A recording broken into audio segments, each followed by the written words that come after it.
Hello, YouTubers. I'm Matt. And I'm Mia. It's time to nerd out. It's time to nerd out. That's right. So this is going to be our regularly scheduled nerdy news type of show. So let's kick it off with our favorite nerddom, Star Wars. Dun, dun, dun, dun, dun, dun, dun, dun, dun, dun, dun, dun. So for those of you who didn't know, the other day was Force Friday, and if you've been to your local Target, they have imploded with Star Wars awesomeness, including a lot of the toys that they did the live unboxing on their YouTube. They're on their YouTube channel the other day. Ready? I'm ready.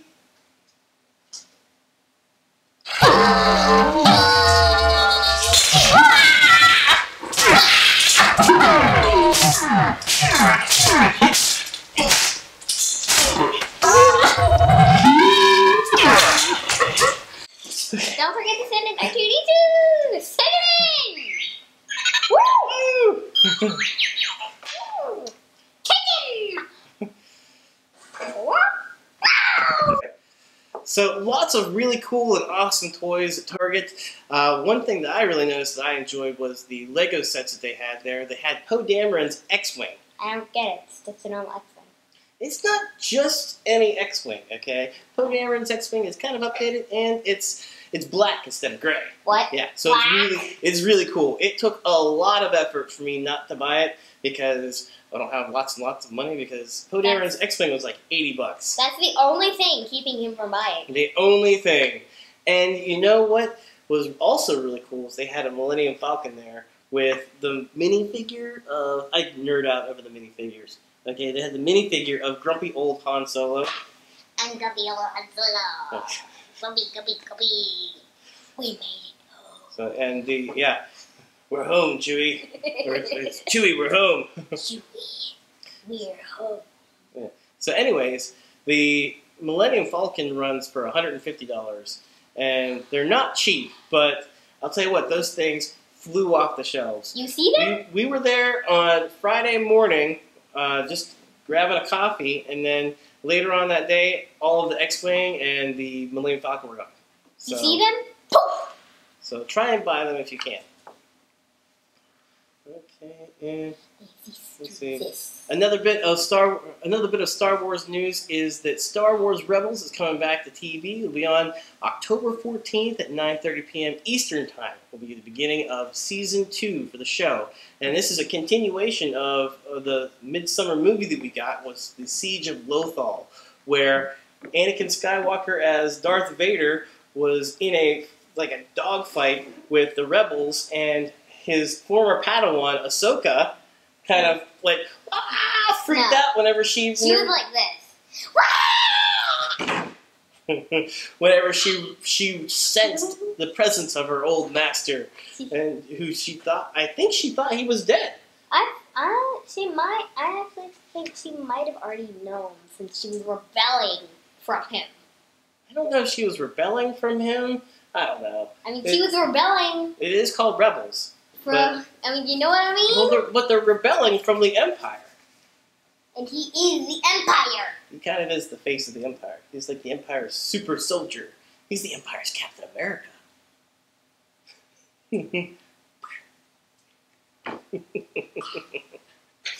Anyways, in other Star Wars news, Disney Affinity 3.0 was just released the other day, and there was a ton of Star Wars characters for it. I saw Obi-Wan Kenobi, I saw Yoda, there's also Anakin and Ahsoka, and I'll tell you what, they also had a Minnie Mouse, and they also had Mickey. They also had Minnie Mouse, and they had the characters from Inside Out. And Mickey! And, well, technically, Mickey wasn't there, but they made him.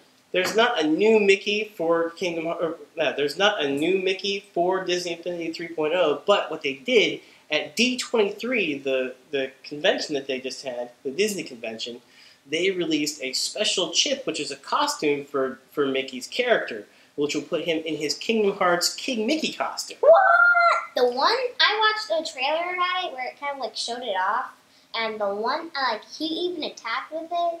I think the one thing wrong is that the suit should come with a keyblade. Well, it doesn't. It doesn't come with a Keyblade. Okay, but the thing is that the Keyblade can be unlocked as an ultimate unlock. Okay, you have to get all of the 3.0 characters to be able to unlock the Keyblade as a weapon in the game. Must buy them all. That is the math. I must buy them all. That's a lot of money. Okay, $13 a pop. At $13 a pop, that's a lot of money. But you know what I saw was Target was selling them 2 for $20. So take advantage of those sales. I must buy them all. Speaking of Kingdom Hearts, the other day on September 3rd, they released in Japan Kingdom Hearts Chi. Okay, the symbol for Chi in all. So, in other Kingdom Hearts news, Kingdom Hearts Chi was released in Japan the other day for Android and iOS. It's like Kingdom Hearts, like all the logos I've seen is Kingdom Hearts X. Okay, apparently the X stands for Chi. I'm not sure how that translation goes, but Kimoto Exaya. Anyways, so we're not sure when the game is going to be released in North America. Everything I've seen says 2015, but we'll see about that. But we watched a video of it before we recorded this video here, and what did you think of it, Mia? Adorable. Adorable. It's pretty adorable. So and I think that it's cute. And I think it's so cute that they're itty bitty. Like 2 U's. Like 2 U's? Well, the characters are like these little super deformed guys, and you get to pick out like what they look like, what they wear, who they work for. The whole story is based. It's like a prequel to Kingdom Hearts as we know it. It's based before the Keyblade War. Oh, and actually, it didn't actually take place hundreds of years before Sora, which was before the Keyblade War, because it was actually a simulation made by Master Equus. Oh, wow.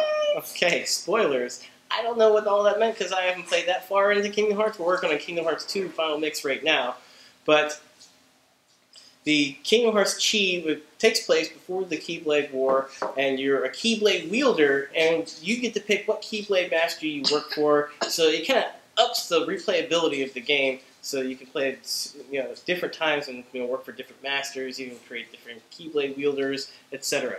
So again, not sure when it's going to be released in North America, but everything I see says 2015. So sometime soon. In comic book news, Marvel Comics is releasing their new lineup of Marvel Comics, and to get it all kicked off, for their #1 issues, they're going to have special cosplay variant covers featuring. Wait. What? Is Yaya going to be in it?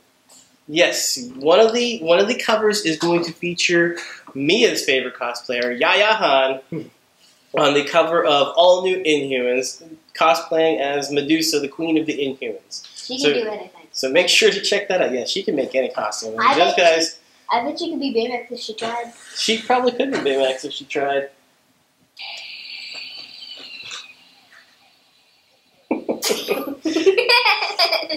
Anyways, a lot of those costumes are really cool because they put a lot of pride and effort into their costumes to make them as authentic as possible. Remember that one guy who dressed up as Mega Man, but the one thing he did wrong was he forgot to shave off his mustache? Yeah, he didn't want to shave off his mustache and his beard for the Mega Man costume. He should have, though. I would say if he wants to go full authentic, he's got to shave that beard off. Yeah, and he's got to shrink himself a little bit. Yeah. I mean, like, he's so well, yeah, tall. if he wanted to be fully authentic, he'd have to be smaller. And you'd have to grow robot parts somehow. Okay.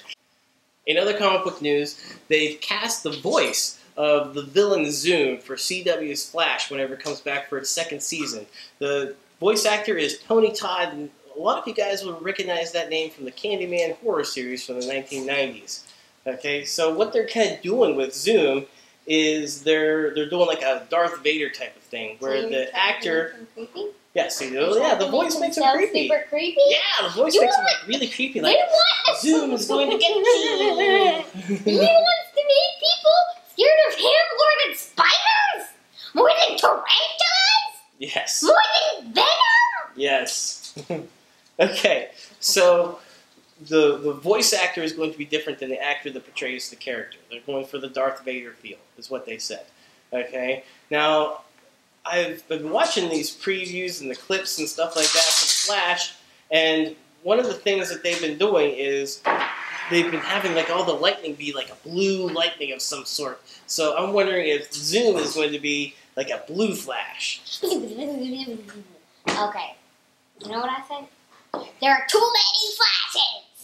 I mean, like, there's Kid Flash, that's Flash for the there's Barry Allen. Barry Allen. Flash. There's Jay Garrick, who's like a Flash from the 1940s. There's Wally West, who's a Flash. There's Jesse Quick. There's Johnny Quick. There's Max Mercury. There's Impulse. There's a Reverse Flash. Yeah, there's Reverse Flash. There's Zoom. There's XS. There's a Flash of the 30th century. There's Wally West. There's Wally West. I've already said Wally West. Oh. Silly. Okay, so check out the character on the upcoming season of The Flash. Last thing we're going to talk about, very last thing, is Captain America Civil War is going to kick off Wave 3 of the Marvel Cinematic Universe. And it's going to cover the Civil War topic. Okay, that's where you've got on one side you've got Captain America, who is anti-superhero registration, and you've got Iron Man, who is pro-superhero registration. Wait. Yeah. What kind of registration? You should kind of give them the backstory of this registration. Well, all right. It's superhero registration. Okay, so anybody who's pro-registration means that they want the superheroes to register with the government, get a license to be a superhero, tell them who they are, what their powers are, what their weaknesses are, just in case they need to be stopped, so that they know everything about the person. Anybody who's anti-registration means that they want basically the standard superhero, where you know who you are, you have your secret identity, you keep your secret identity, you tell people, whoever you want to tell what your secret identity is. I'm on anti-registration because, like, ever since even, like, the Silver Age, all the cool superheroes that from the past that you even grew up with, and maybe even Pat grew up with, have been anti-registration. They have not told anyone. Well, except for, they were the traditional superheroes. They had a secret identity. And even in the name, secret identity. Secret identity, right? Okay, so on the anti-registration side is Captain America, and on his team, you've got Hawkeye, Agent 13, the Winter Soldier, and the Falcon, okay? And me. And Mia, all right? And on the pro-registration side, you've got Iron Man, Tony Stark, and on his team is War Machine, Black Widow, the Vision, and Black Panther. I think Captain America needs as much help with being gay. You know what I mean? Like, Iron Man's got all the super powerful people. I don't know. Captain America's hard to take out. Yeah, but like, he's got War Machine, Black Widow, Vision, Black Panther. The Vision's pretty powerful. I'll give you that. Yeah. And Iron Man's pretty powerful. I mean, like, Vision and Iron Man, like, and Thor took out Ultron. Like Thor. That's one thing people are wondering is where's the Hulk? Where's Thor? Probably the two most powerful Avengers are nowhere to be seen. Even Mark Ruffalo was like, I'm not going to be in this movie. So not sure if because I think Hulk and Thor are like game changers. Yeah. Okay, you have them on your team, and it's annihilating. Yeah, Hulk smash. Okay. I smash. So I think that's why they're sitting out these movies. Okay. So Mia is anti-registration. I'm kind of on Captain America's team too. I'm anti-registration. But what side are you on? Make sure to leave a comment on this video to let us know. And thanks for liking and commenting. And make sure to subscribe. Hi, it's me and Mia. Remember at the beginning of our last video where I brought out this cool lightsaber with little lightsabers on it? Well, I'm going to show that off in this little mini episode. Don't tell my dad.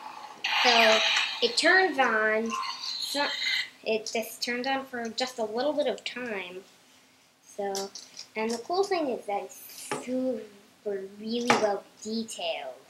Has a lot of cool details.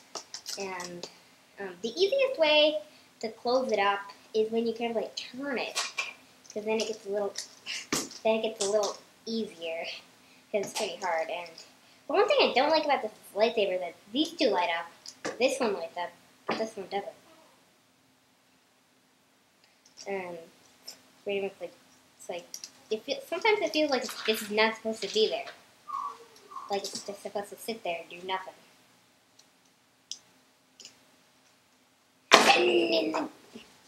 Oh, hi R2D2. Thanks for dropping in.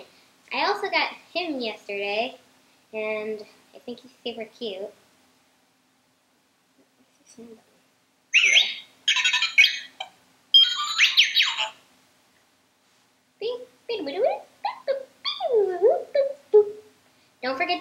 Don't forget to comment to this tiny video.